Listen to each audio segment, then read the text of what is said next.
Hello and welcome to düzdanışaq English. My name is Ismayıl Jalilov. I'm an Azerbaijani and American journalist broadcasting from Washington, D.C. area. Today is the 4th of November, one day after the U.S. presidential elections. Actually, it's one of those rare cases when I don't have to look at the calendar to know the date. But today we're not going to be talking about the U.S. presidential election. Many of you, or some of you know, I can hope it's many, but we can never be sure. Some of you know that we broadcast from Washington on issues related to Azerbaijan, human rights, media freedoms, and now with the Nagorno-Karabakh war, of course, we could not ignore the issue.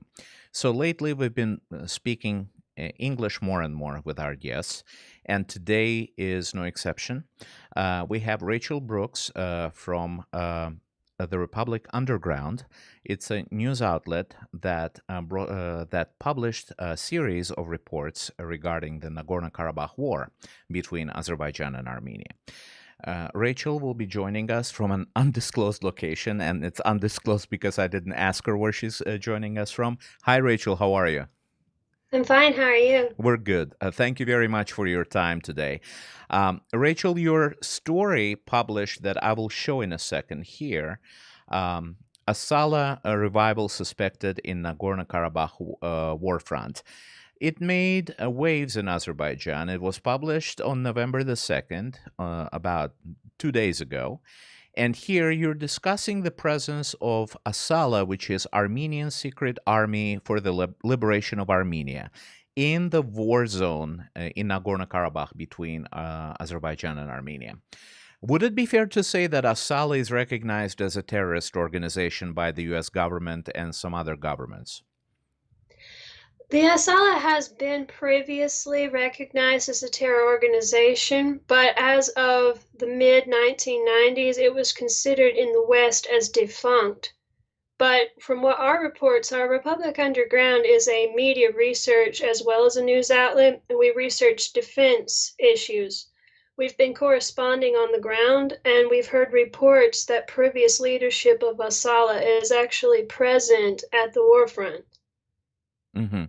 And in your report here that we're showing, and the one that I read, you are citing a number of sources. First, let me go back to the screen again. You're discussing reviews by the Jewish press. You also cite the Trend News Agency, one of the semi-autonomous news agencies in Azerbaijan. And you also cite Azer News website. So can we please talk about your sources for this reporting, and what sort of analysis brought you to conclude that ASALA, that, as you mentioned, was considered defunct, is now somewhat present in Nagorno-Karabakh? And how certain are you? Well, we can't be 100% certain at this point, but I would like to define what I meant by re-present. Okay, when people in the West think of terrorism, they think of explosions, they think of activity, sort of like what we saw in 9/11. That's not necessarily the only thing that defines terrorism. Terrorism is itself an ideology.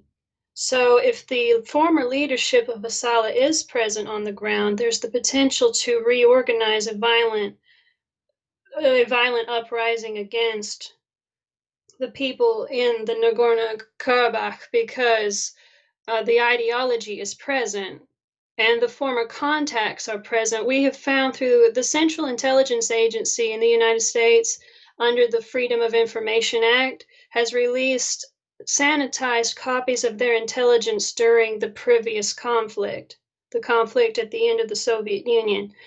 We have found from those documents patterns of the behavior of ASALA in the previous conflict. We're seeing some of the same patterns again. For example, the recruitment of Syrian insurgencies. Previously, the previous leadership of ASALA actually collaborated to a certain degree with the Syrians during the uprising.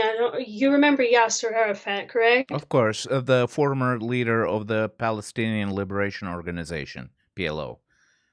There was some indication from what we found in the CIA's records that ASALA and PLO actually collaborated at one point. Hmm.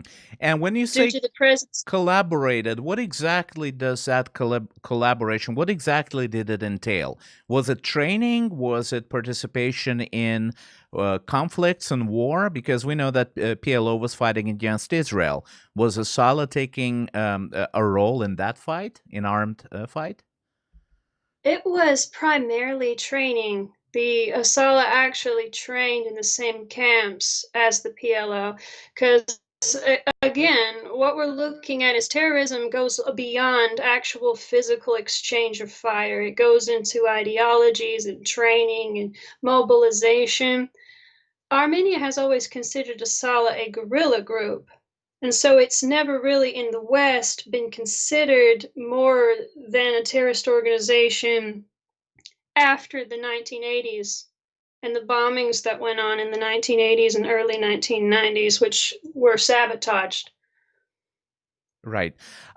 So you're probably referring to a string of attacks attributed to ASALA, the ones that took place in Europe against Turkish diplomats. I believe these were the primary targets.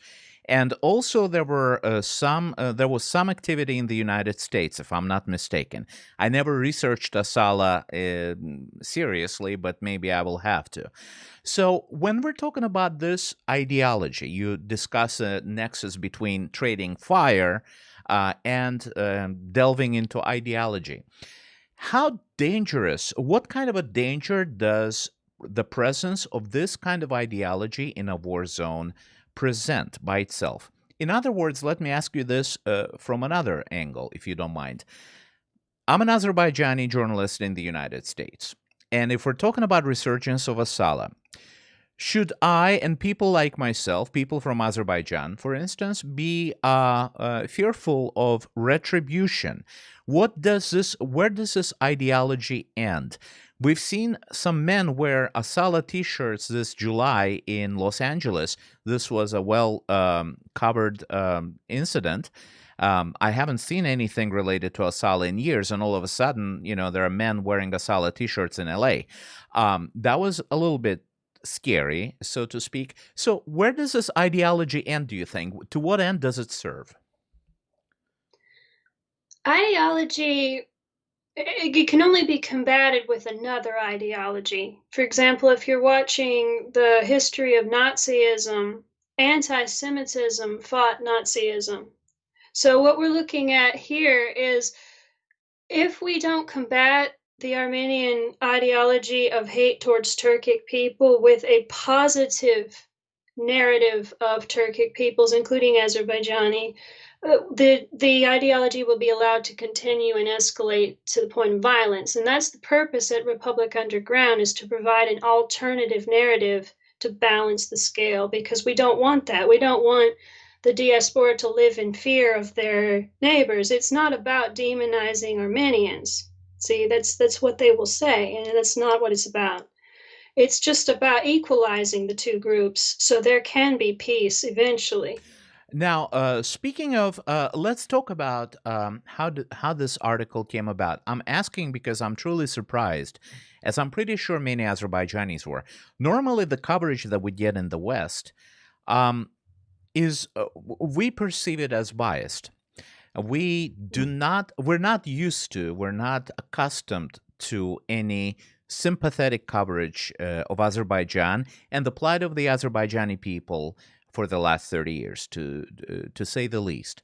How did the idea for this article come about? And when you talk about the plight of the Turkic people, I don't think I've ever heard that from a Westerner. How did this come about? How did you learn about this conflict, and what made you look at it from the other side as well? I wasn't overly familiar with the conflict myself. I was actually born when the conflict ended. But my managers at Republic Underground, when they brought me on, they educated me a little bit about it, and this was a passion project for them. I would like to clarify that we are not a subsidiary of the Azerbaijani government. We are not funded by a government. This is a private, personal project And of no one of ethnic Azerbaijani or Turkic descent works in the management of the Republic Underground?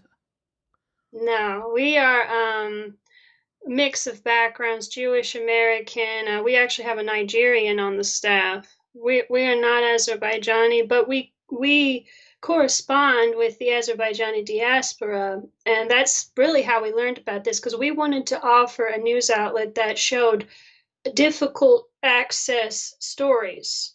You see what I'm saying? Because Azerbaijan in the West has a sort of bias for Western people because of the stigma on its press, of it has a very low press freedom ranking.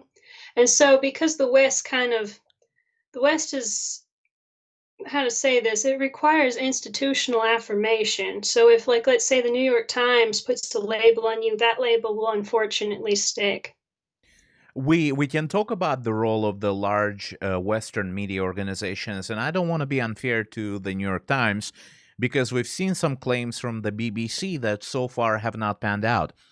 What your report is effectively saying, if I'm reading it correctly, is that there are not only Syrian citizens fighting on behalf of Armenian forces, but there are also Syrian citizens of Armenian ethnic descent who are highly suspected. I'm not going to call them terrorists, but we're going to say they're highly suspected of being part of terrorist ideology and carrying that ideology with themselves. That sort of puts the issue on its head, doesn't it? Because I'm pretty sure you've also seen accusations against Azerbaijan that I can neither confirm nor deny that Syrian terrorists are fighting on behalf of Azerbaijani army. But now you are bringing up Syrian terrorists. How certain are you? We have photographic evidence. We don't have a wealth of data because the Global Terrorism Database for the United States has not received funding since 2019. So we don't actually have data, but we do have photographic evidence. We have ballistic photographs. We have video footage that we've been presented of, like, the use of, let's say, white phosphorus munitions. So we have visual to confirm what we're talking about, but it will require further inquiry. And we also have to define what we mean when we say radicalized militants. People, they think of it as sort of like jihad, like they're afraid that there's going to be bombs under your car. It's not likely to spread beyond the Nagorno-Karabakh area because this is a territorial conflict for the most part, and it has been historically. People are mistaken when they say it's a religious conflict because it's not about that. But as far as Azerbaijan is concerned, it would not be tactically in their immediate interest to recruit insurgents. And the reason why is Azerbaijan actually has a superior armed force. Armenia's forces are diminished greatly. They have poor funding. It would be more likely for them to want to recruit outsiders, you see. Ever since your reporting, did you receive any pushback from the Armenian diaspora? And I say that with a certain degree of admiration for how they operate and how they work. They monitor the media in a much more centralized way. They have much more funding and organizational backbone behind them than Azerbaijanis can ever hope for at this point. I think. I wonder if you agree with me. So, did you receive any pushback?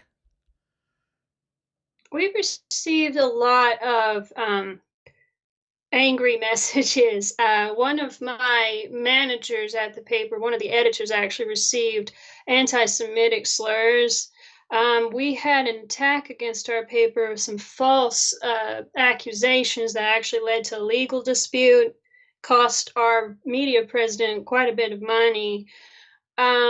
The same man, one of them actually tried to expose his information online via, like, a webcam.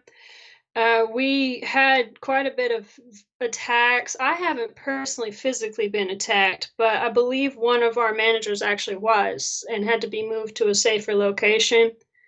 So I would say we've had some moderate pushback. So that happened within the last couple of days, because I'm asking specifically about pushback to your reporting on ASALA in Nagorno-Karabakh and the Armenian-Azerbaijani conflict. It would have happened within about 2 hours of my sharing the article to Twitter, because it happened in the message thread as far as the webcam was concerned. About a woman had exposed my media president's like private messages or something. Somebody exposed the old Live Journal page of one of our other we have two, a president and a vice president. Someone shared like personal photos of hers or something, kind of a way to bully us into being quiet, Did basically. you expect that? Was that expected at all? In other words, is a Western journalist or American journalist sort of used to that kind of treatment? Well, domestically, reporters receive a lot of attacks, verbal attacks rather, from our own American people. So I anticipated it. I'm actually quite familiar with it, so it didn't really bother me per se, but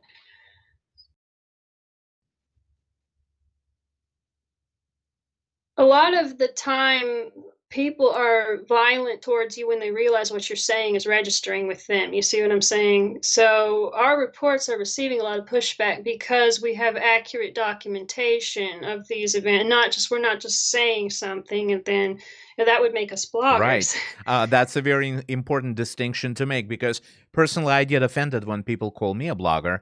I don't see what I'm doing as blogging or vlogging.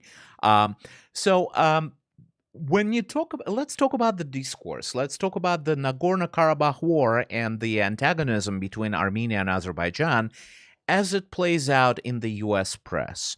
I'm pretty sure you did a lot of research before writing this, and I'm sure you looked at what the US media are writing about this. Can we compare the coverage Armenia receives and coverage Azerbaijan does?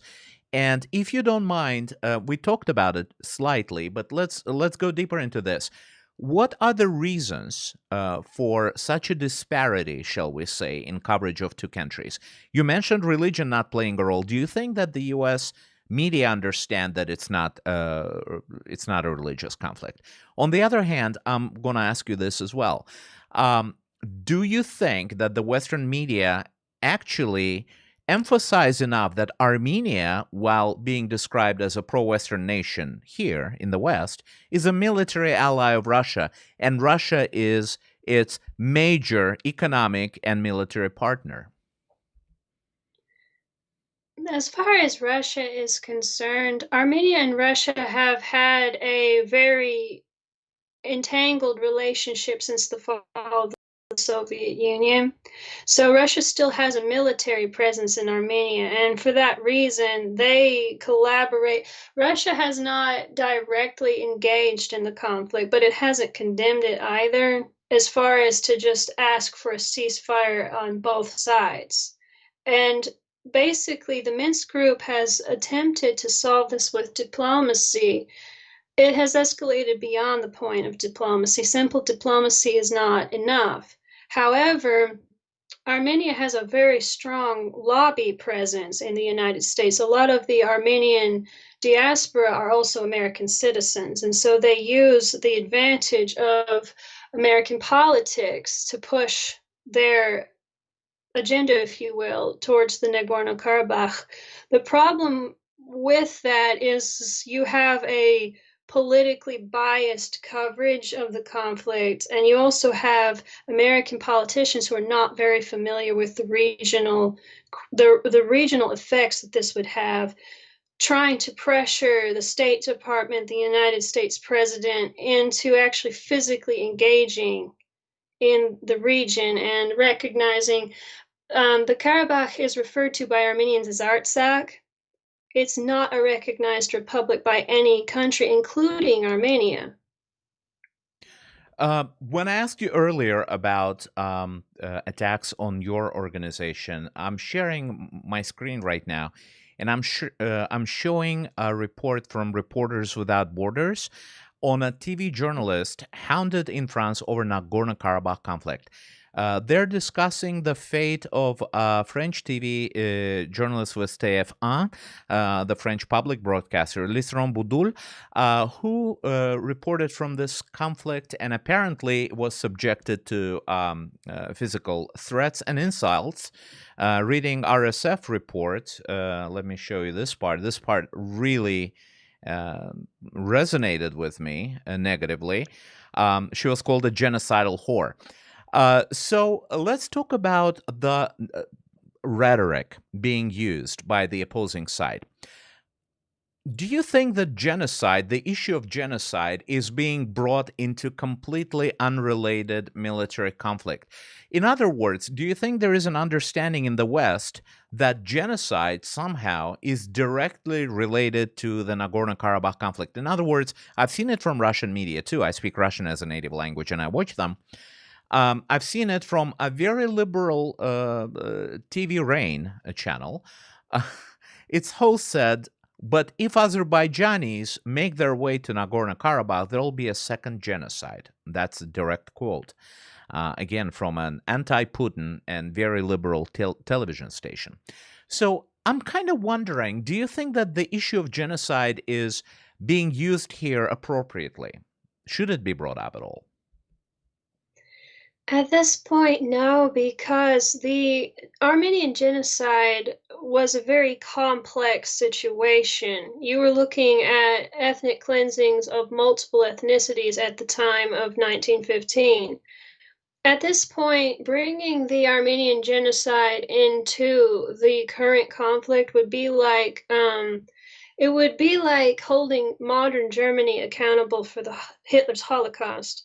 It's just not practical because that happened over 100 years ago. And while it was very unfortunate, and I'm not denying the Armenian Holocaust, but it's just something we can't really bring into this modern conflict, because if we do that, we also have to bring in the Koshali massacre of, I believe it was 1992. And the hatred, the anger, it never ends if we continue to do that, because that's not what's currently happening now. Right now, we just want to cease fire. Well, just so our audience, maybe some of them do not know about the history of the conflict. Khojaly was an event that happened during the occupation of an Azerbaijani town by Armenian armed forces, where more than 600 civilians were killed completely. We grew up with this footage. We grew up with gory footage from the site. And this is an event that the Armenian government until now denies. It denies any involvement in it. It says all kinds of things like it was staged by Azerbaijan. In general, where do you think this Roman proverb, "Tequeque," I did this because you did that, and you did that because I did this. Where do you think we should draw the line on coverage of Nagorno-Karabakh issue right now? I mean, how deep into history can we go? Because is it fair for me to say that what I see from the Armenian press and Armenian side is constant historic references? We existed here in the 2nd century or the 4th century, or our kingdom was this big or this small. Does that really enter, do you think, the modern look, the modern vision and understanding of the conflict? Is that a fair reference to make? The United States did not exist in the 2nd century, after all. We have this problem domestically in the United States because of our tribal races that were pushed off their land and the United States government came to exist. Historically, that is an extremely unfortunate occurrence. The problem with it is so many of those people were massacred. There's no land to give it back to, you see. And I'm making that comparison now because there has been so much history between Armenia and Azerbaijan being ancient nations. It doesn't really make much sense to bring anything beyond 1988 when this conflict became post-Soviet and involved the international community. it doesn't make much sense, because if you start reaching into the past and you keep reaching into the past, you can never move forward. Right, and we have you brought up the experience of the German Third Reich, and how that nation and the entire European continent was able to move forward after the war was over, because the ideology was defeated. I want to bring the conversation to the ideology a little bit. I also noticed your other article. I'm citing the article "Armenia Faces Domestic Political Chaos as a War for Nagorno-Karabakh Fails" on November 1st, 2020. Here, you're alluding to this is something that resonated with me, if I find it. Pashinyan's Armenian supremacism. This is the first time I actually read this phrase in a Western source. I'm kind of curious as to what you thought. What do you mean by Armenian supremacism? Is that the ideology that only Prime Minister Nikol Pashinyan draws on, or is it more pervasive than that in the Armenian society? Can we talk about that a little bit and its role in instigating the conflict? Armenian supremacism is the radicalization of Armenian national patriotism. For example, when you start to think of Greater Armenia as a given right, you understand Greater Armenia is the ideology of the Armenians that all of the territory of their ancient maps should belong to their descendants, should belong to the current Armenian population. That is of itself a supremacist ideology, because it's the idea that it's my given right to possess something, and not necessarily because of international law or because agreements within the legal context actually condones this. Armenia is a country and a ethnicity that is at war with itself. It has a lot of anger within itself. It's balking its older institutions. The younger parties wish to basically overthrow the older parties, and at the root of all of it is the shared ideology, the shared identity with the Armenian Apostolic Church. This is its oldest institution. It's been with it through every conflict it's ever encountered.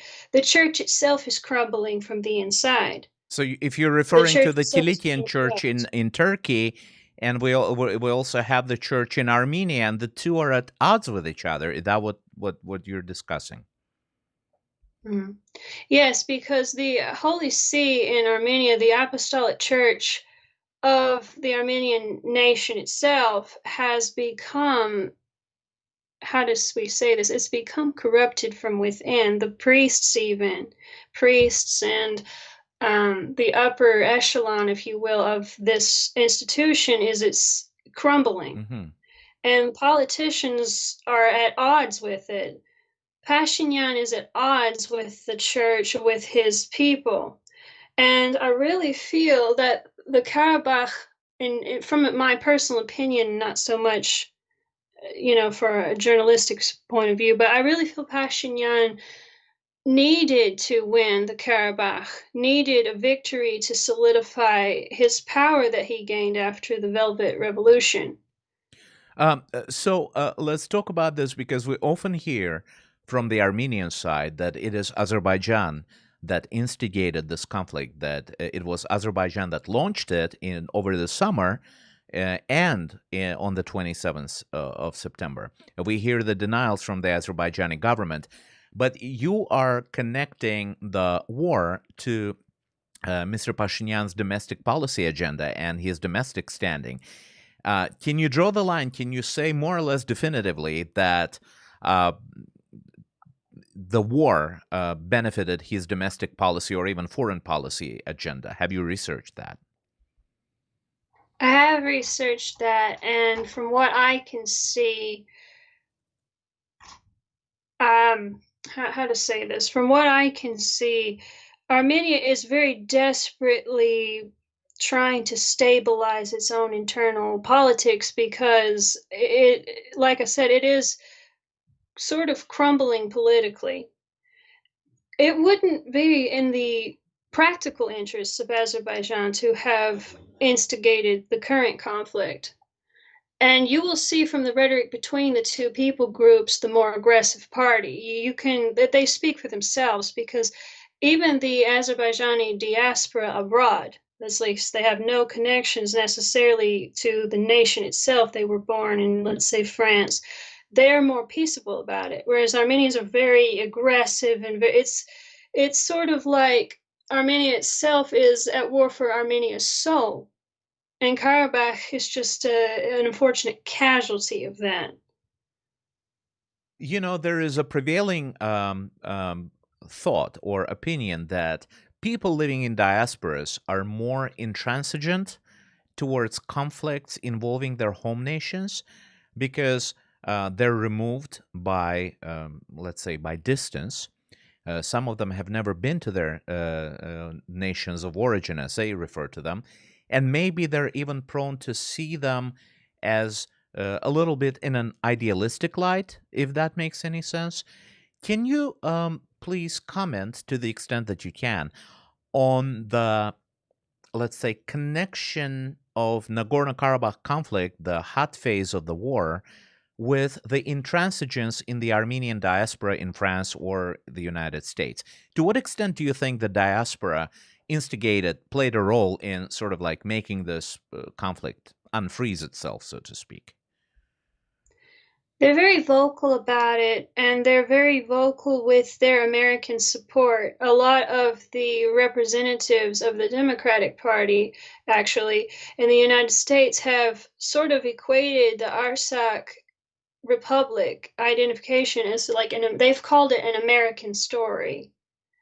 And they see it as sort of like a homecoming for all of them. But what they're not aware of is that Nagorno-Karabakh actually was almost predominantly Azerbaijani until about 30 years ago. And then the Armenians that live there now were moved there on state sponsorship.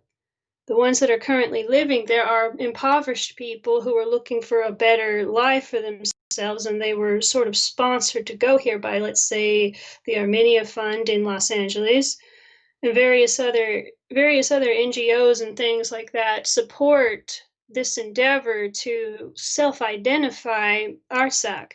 Artsakh is an illusion because its government is actually supported primarily by the Armenian government. So in a way, it's almost a colony of Armenia. Mm-hmm. And the idea of it is it's almost like they're seeing it in the same light that they see American independence and how America earned its independence from England. And it's not necessarily the same struggle here, because Armenians and Azerbaijani in the region would live in peace if this would be, absolved for a final time. Because the government, even as much criticism as you can give the Azerbaijani Republic, they are very ethnically diverse. So they would allow the Armenians to live in their territory as long as it's recognized as part of Azerbaijan. Right, Rachel. I wanted to bring something up for the matter of fairness. I do not have the statistics handy, but I believe that the Armenian ethnic population in Nagorno-Karabakh during the waning years of the Soviet Union was at least equal or maybe even slightly more than the ethnic Azerbaijanis living there. But now we all know that the territory has been totally ethnically cleansed of Azerbaijanis. This is common knowledge. Unfortunately, common knowledge is not that common in the West. You brought up, let me read you a question. I'm sorry, do you want to respond? Okay, let me read you a question. Bahram Ahmedzadeh, one of our viewers. Question here. Talking of Armenia is at war with itself. Can you bring any example of another country like that? And how possible is U.S. being at war with itself in post-elections? So I understand we're talking about the elections. Let me rephrase that question a little bit so we would talk about the United States as well. You brought up the Democratic support for for the Armenian cause. We've seen tweets from Adam Schiff, any number of Democrats, even Joe Biden, the Democratic candidate as of now. Not the election results are uncertain at the time of this broadcast. Let me ask you this. This sort of brought a civil war within myself.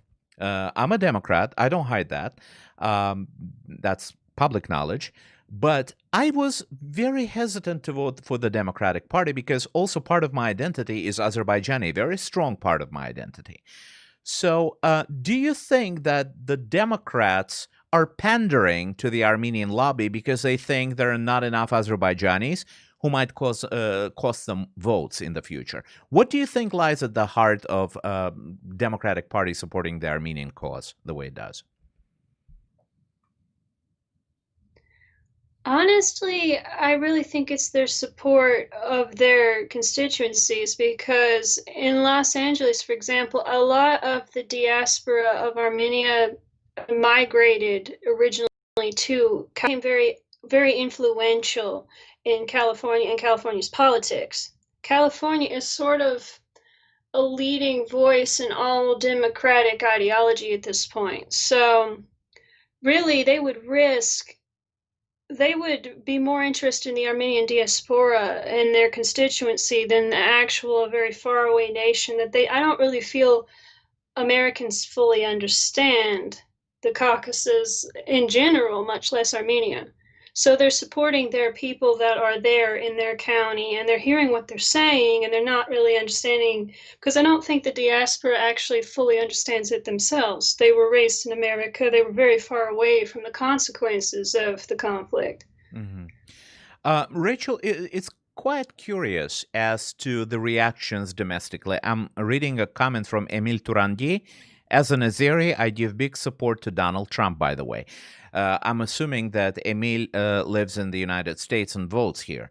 So my question is, did the diaspora or did the Armenian lobby combined with the Armenian government, let's say the Armenian cause, did it overplay its hand in the United States? Did they expect more support from the U.S., do you think?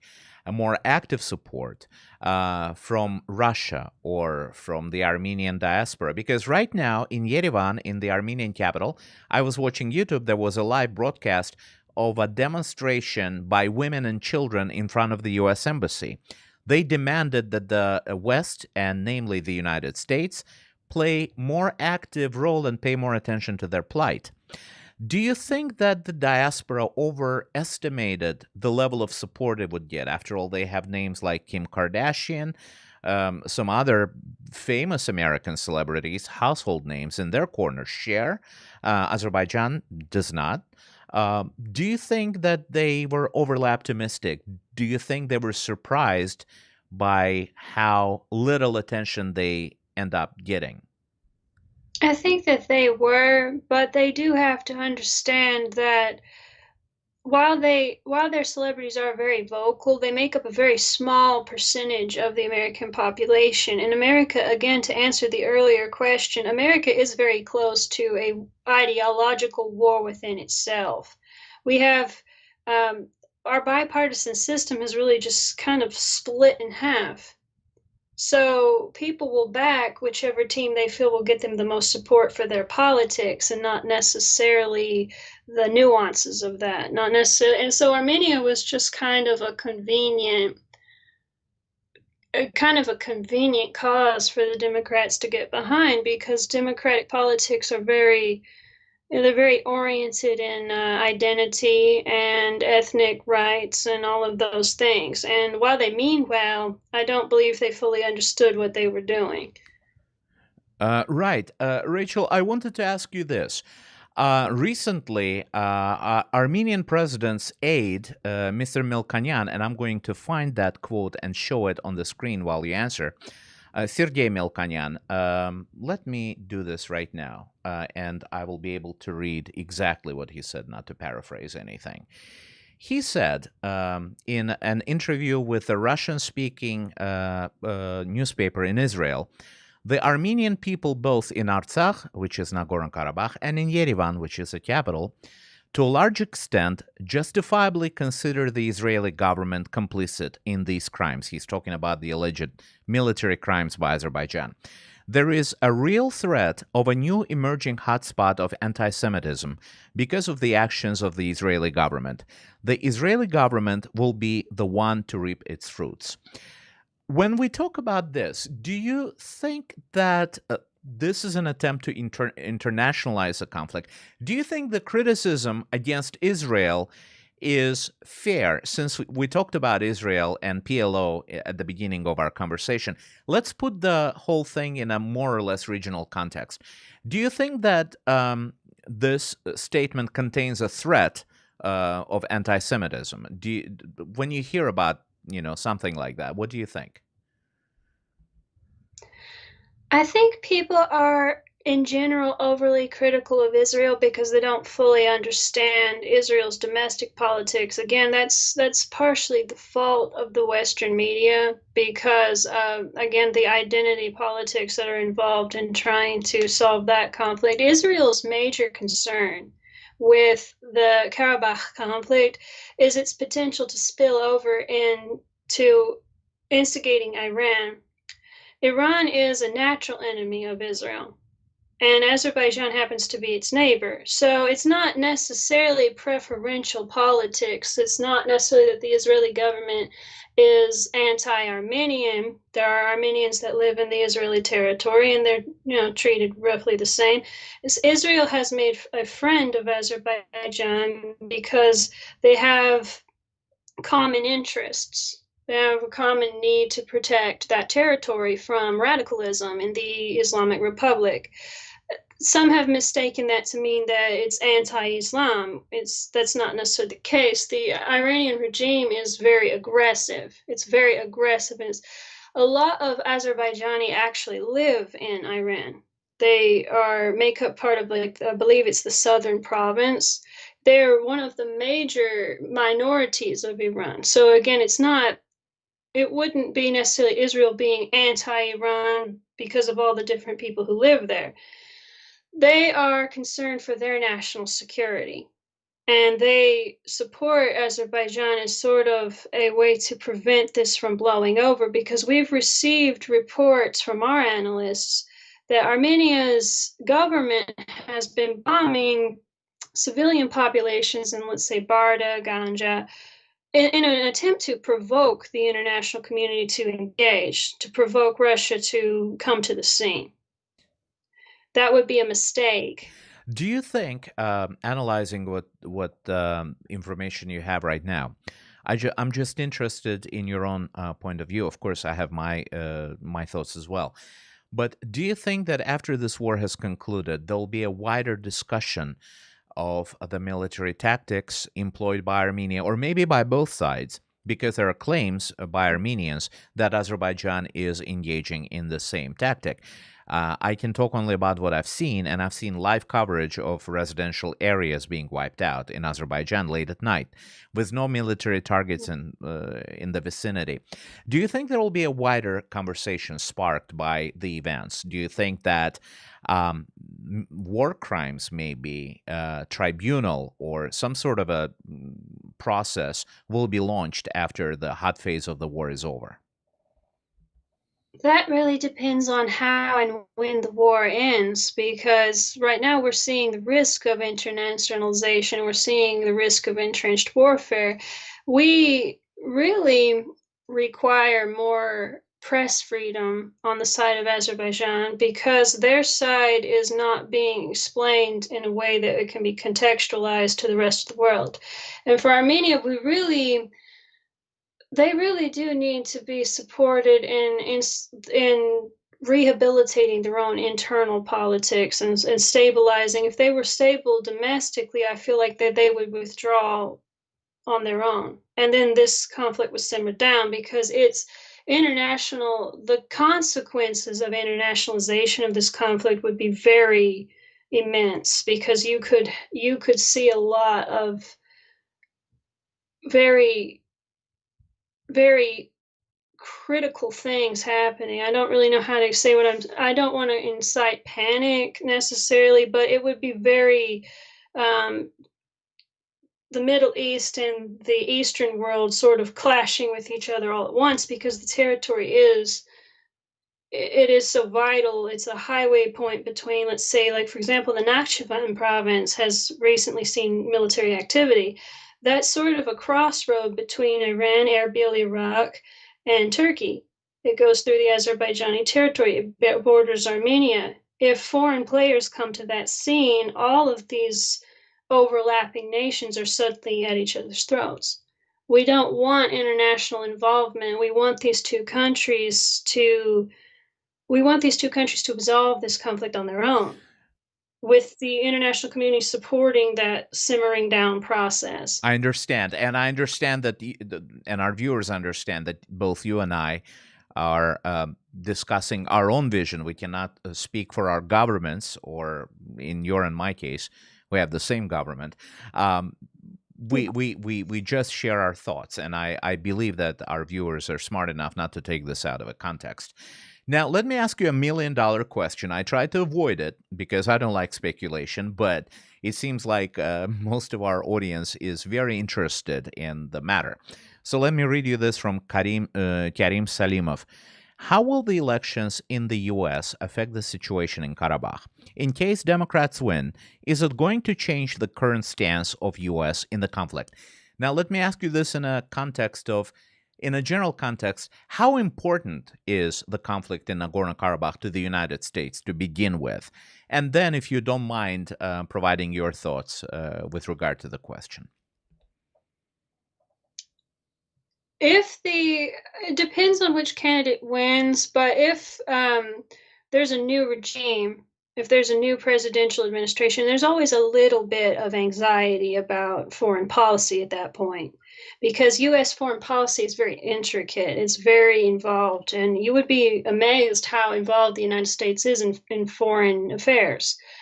I can't really speak to what the Democratic position would be until I see how aggressive Armenia lobbies for that. Under Biden, it's a possibility that America could become more involved.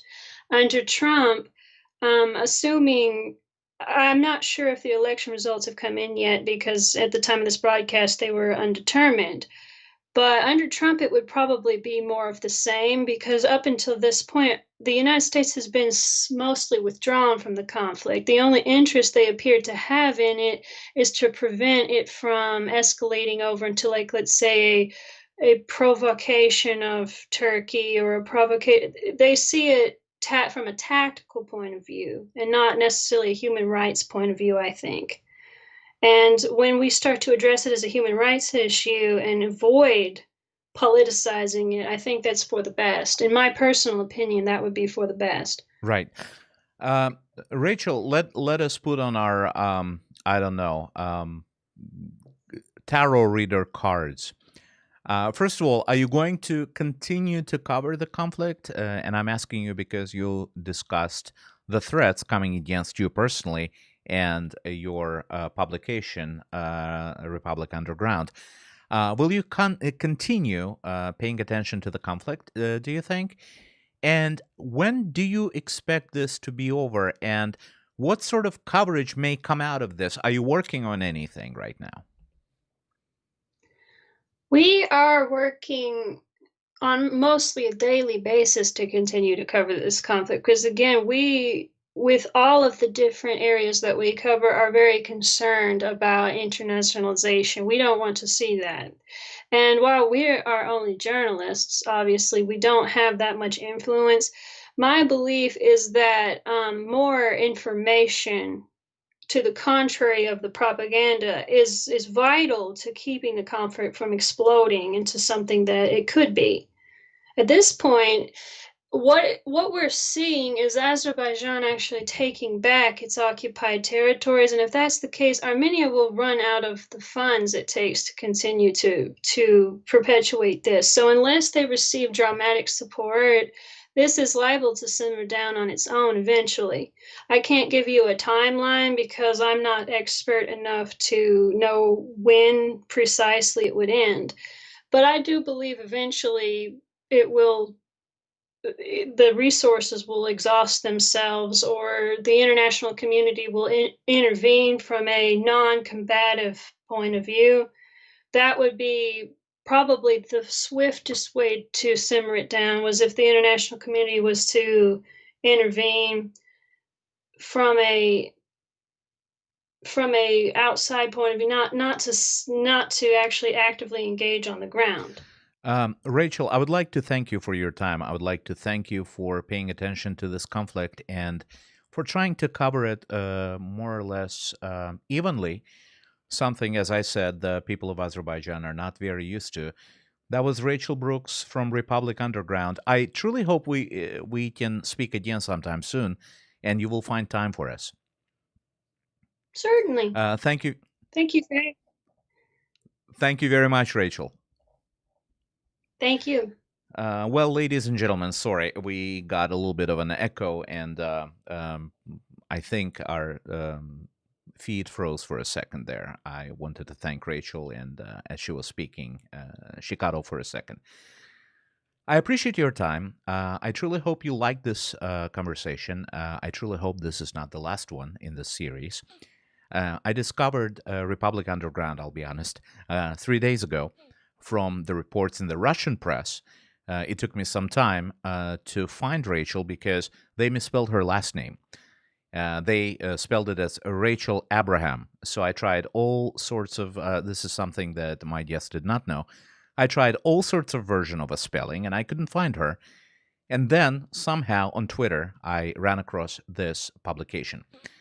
I truly hope you join in the future, and we truly hope that we get to speak to Republic Underground, because anytime journalists are subjected to threats, no matter for what reason, no matter whether I or people like myself are or are not sympathetic with their views or their coverage, be it here in the United States, be it in France, or be it in Azerbaijan, if we start to differentiate between these cases, if we start to discriminate against the sort of coverage that brought about these sorts of consequences for our colleagues, that would be very unfair for us. We pay equal and close attention to attacks on journalists everywhere. And this is something that is not a purely theoretical issue for me personally, and that informs my position. Attacks on journalists, no matter where they do their work, no matter what angle they see the situation from, no matter what publication they work for, are unacceptable. This will be the only personal opinion I'll express tonight, but I would like to speak to Republic Underground's executives who, according to our guest today, were subjected to hate and personal attacks. Thank you very much. If you happen to like this broadcast, please do like it and share it and continue this conversation. Unfortunately, the way the algorithms of social media work, the more likes we get, the more people see this. I will say goodbye from here in Washington, D.C. I hope those of us watching in America, we get the closure sometime very soon and find out who our next president is going to be. Have a good one. Bye-bye.